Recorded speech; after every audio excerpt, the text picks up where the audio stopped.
2021년 7월 9일 깨어난 지 얼마 안 된 아침에 앨리스는 아래층으로 내려가 평소처럼 식탁에 앉아 아침 식사를 시작합니다. 이때 SNS에 한 건의 친구 신청이 앨리스의 눈에 띄었습니다. 신청자의 프로필 사진은 화환으로 둘러싸여져 있고 아래에는 2020년에 세상을 떠났다는 표시가 있습니다. 앨리스는 그 계정으로 들어가 피드를 좀 살펴보았는데요. 뜻밖에도 경찰이 5개월 동안 찾고 있는 실종자인 걸 알게 되었습니다.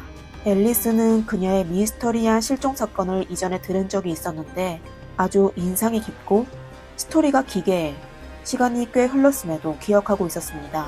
하지만 그녀가 꽤 오래전에 숨진 것으로 네티즌 사이에서 소문이 돌았기 때문에 앨리스는 그녀의 친구 신청 요청에 공포심을 느꼈습니다. 그녀는 바로 이 사실을 친구에게 얘기하며 SNS에도 올렸습니다. 더욱 사람을 기막히게 한 건 인터넷에서 다른 사람들도 친구 요청을 받은 적이 있다고 합니다. 괴이한 상황에 언론과 대중들 사이에서도 갑론을박이 펼쳐졌습니다. 안녕하세요. 미스터리 수사국입니다. 오늘은 사건 당일로 돌아가 이 기이한 사건에 대해 알아봅시다. 2021년 2월 1일 멜버른의 한 주택에서 켈리라는 여자가 5시간 동안 치킨 스프를 끓여 저녁에 아들과 같이 먹었습니다. 식사할 때 그녀는 아들이 만족하는 모습을 사진으로 찍어 본인의 SNS에 올렸습니다. 두 사람이 맛있는 저녁 식사를 하고 있을 때 한 통의 전화가 그들의 평온을 깨뜨렸습니다. 전화를 끄는 켈리는 급한 일이 생겼는지 표정이 이상해 보였습니다. 저녁 5시 30분 그녀는 그냥 핑크색 잠옷과 슬리퍼를 신고 집을 급히 떠났습니다. 그녀는 주위를 초조하게 둘러보더니 전화 속 사람이 뭐라고 해서인지 앞으로 걸어가다 결국 사라졌습니다. 그로부터 아무도 켈리를 본 사람이 없습니다. 그녀는 이렇게 세상에서 사라졌습니다.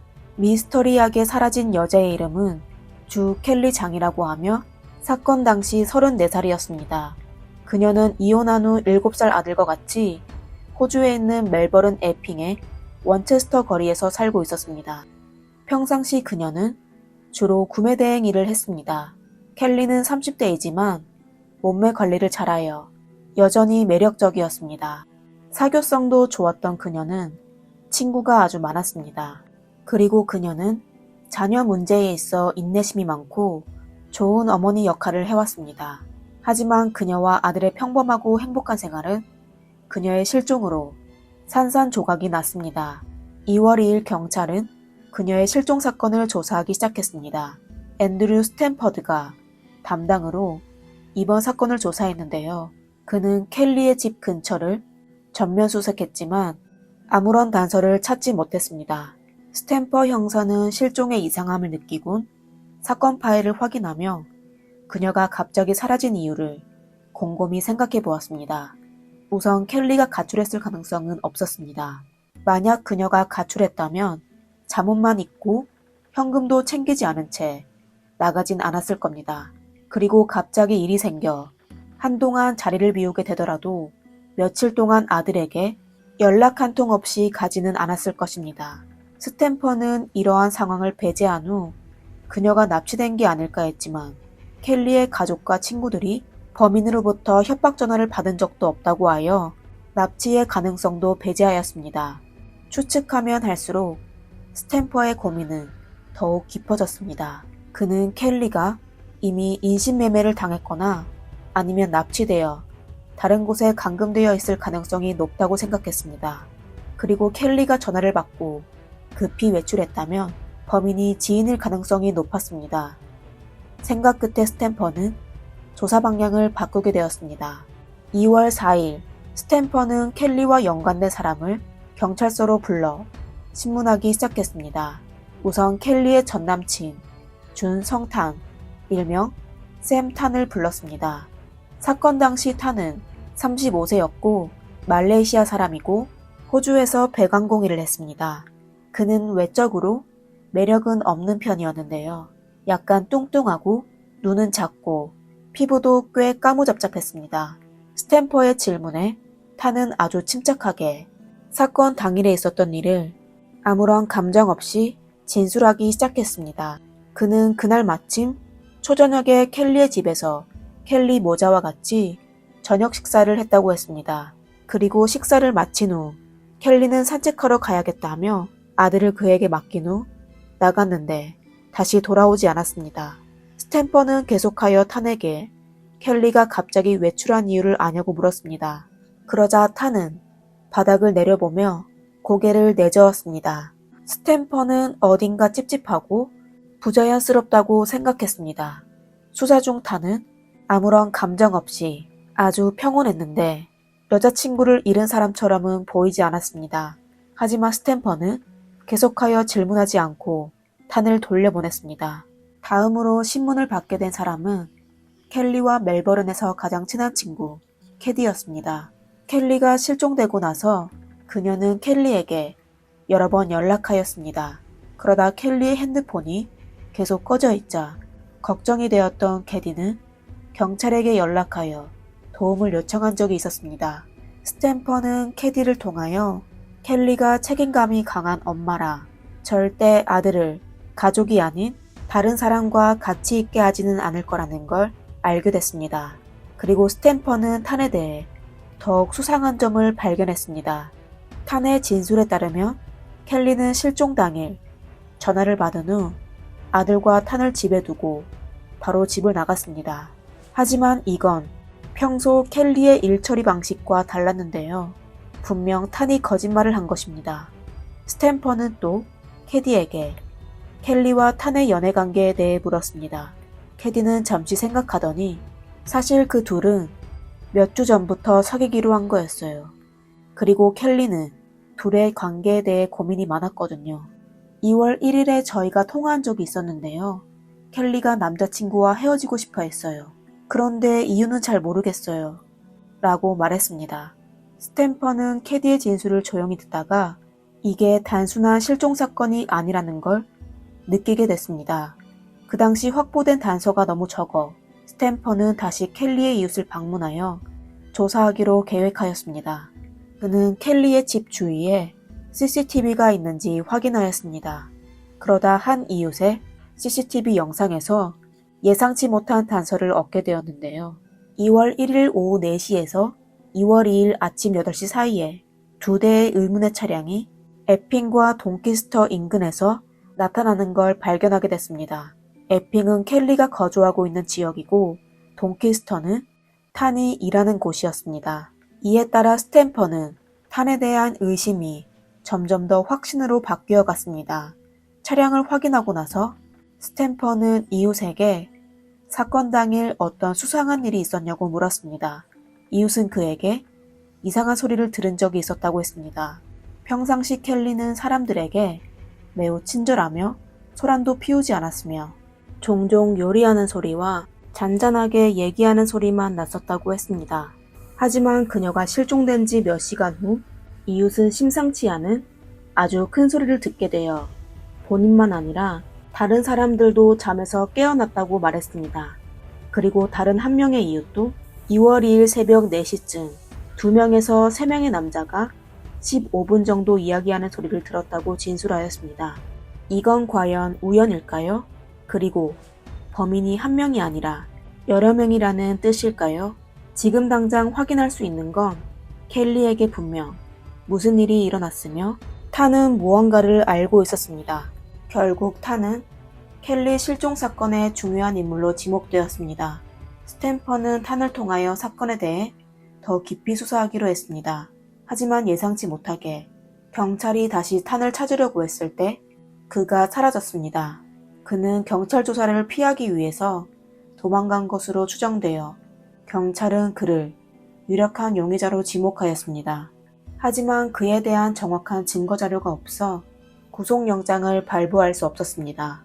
그럼 용의자가 도주하는 걸 그냥 보고만 있어야 할까요? 스탬퍼는 갑자기 좋은 아이디어가 생각났습니다. 2월 6일 경찰은 시민들에게 단서 제공을 요청하며 실종 여성을 찾아달라는 공고를 발표하였습니다. 특히 용의자 탄에 대해 구체적으로 언급하였습니다.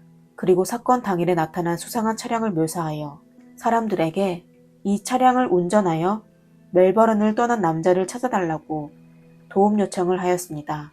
공고가 발표되고 나서 하루 만에 그들은 많은 단서를 받게 되어 용의자의 행방을 파악하기 시작했습니다.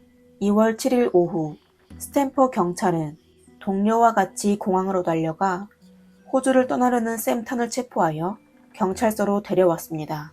예상 밖의 탄은 경찰에게 증거가 부족하다는 걸 알고 있는 것 같았습니다. 그는 경찰의 신문에 대답하지 않았으며 켈리의 실종 이유에 대해서는 이유를 모른다고만 대답했습니다. 이튿날 탄은 보석 신청을 하여 2월 8일 저녁에 석방되었습니다.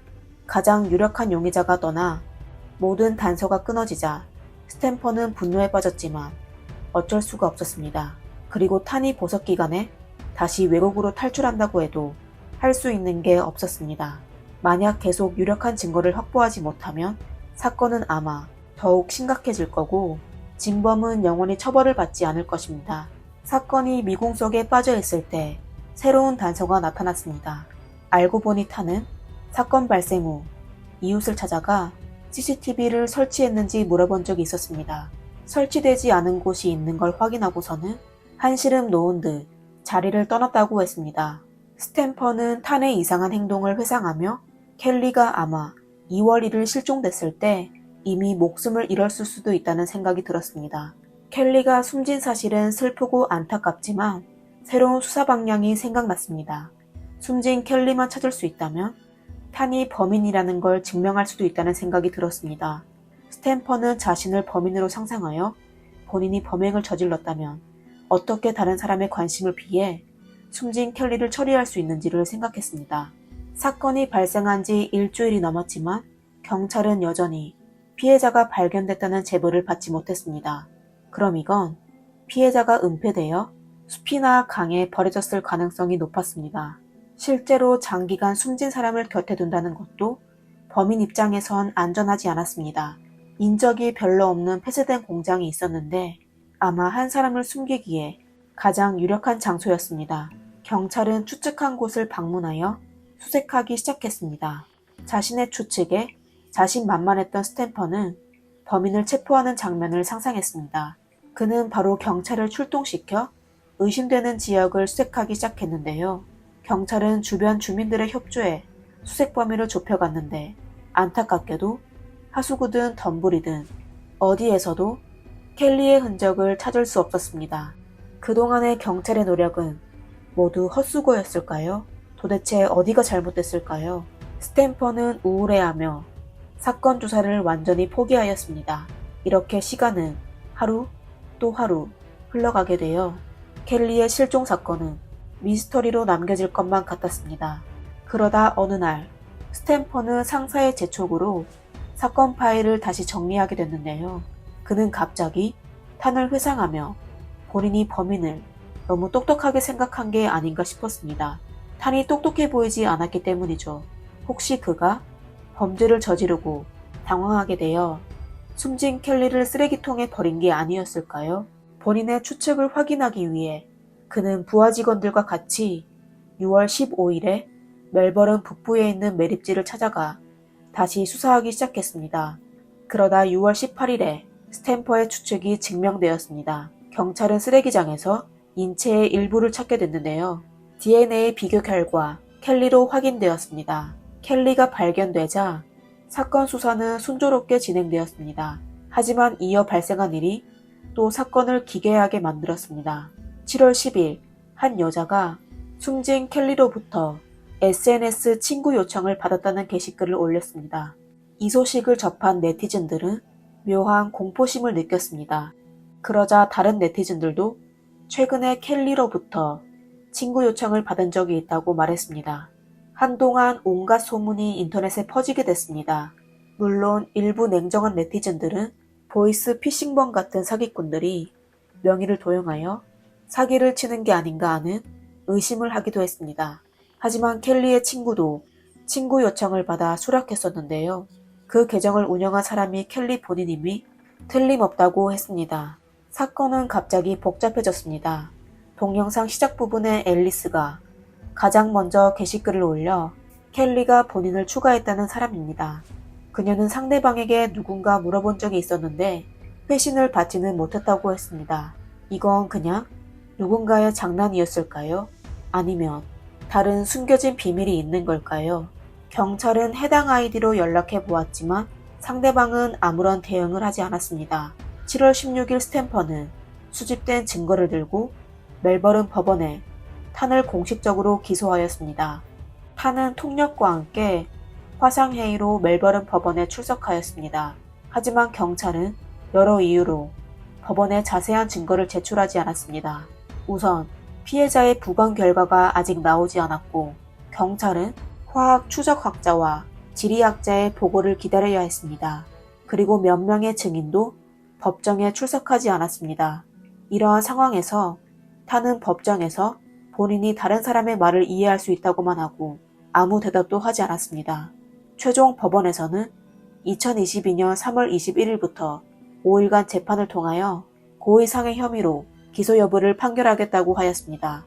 보도에 따르면 경찰은 탄이 범인이라는 걸 증명할 수 있는 증거를 확보했다고 했지만 지금까지 사건의 재판 결과에 대해 보도된 내용이 없었습니다. 실종 사건은 비참한 고의상해 범죄로 변했습니다. 외국에서 아들과 단둘이 살고 있는 그녀는 본인이 세상을 떠나게 됐을 때 아마 아들에 대한 그리움과 미안함이 가득했을 것입니다. 법원에서 재판 결과를 언제 발표하든 범인은 반드시 마땅한 처벌을 받게 될 것입니다. 오늘의 영상은 여기까지입니다. 사건에 대해 어떻게 생각하시나요? 댓글로 남겨주세요. 재미있게 보셨다면 좋아요와 구독 부탁드립니다. 미스터리 수사국입니다. 감사합니다.